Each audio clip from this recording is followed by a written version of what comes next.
पाहताय प्रहार टीव्ही, सत्यमेव व्रतम। अजित पवारांच्या निधनानंतर होणारी बारामतीची निवडणूक बिनविरोध होणार अशी चर्चा सुरू असताना त्यामध्ये आता ट्विस्ट आलाय। ओबीसी नेते लक्ष्मण हाके यांनी ही निवडणूक लढवण्याची तयारी सुरू केल्याचं दिसतंय। आपण निवडणूक लढवावी यासाठी बारामतीतील कार्यकर्त्यांकडून मोठा आग्रह असल्याचं ते म्हणाले।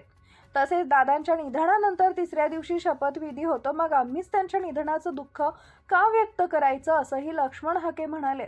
बारामतीत जाऊन निवडणुकीसंदर्भात सर्व कार्यकर्त्यांशी चर्चा करणार असल्याचं लक्ष्मण हाके म्हणाले।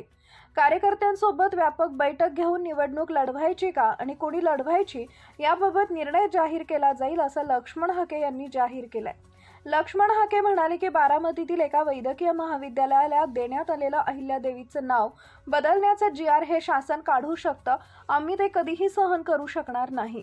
ओबीसींचे कोणतेच नेते स्वर्गीय अजितदादा किंवा या सरकारनं प्रश्न सोडवलेले नाहीयेत।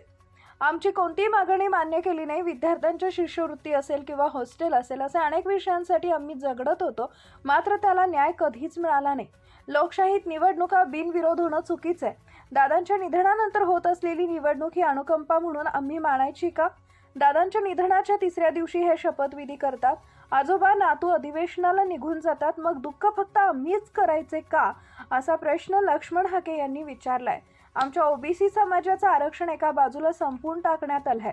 आमचे सर्व प्रश्न तसेच प्रलंबित आहेत। अशावेळी अन्यायाला वाचा फोडायला निवडणुकीसारखा दुसरा कोणता पर्याय आहे का असा सवाल हाके यांनी केला। सुप्रिया सुळे जर प्रोफेशनल राजकारण करत असतील तर आम्हीही तसं करू असं हाके म्हणाले।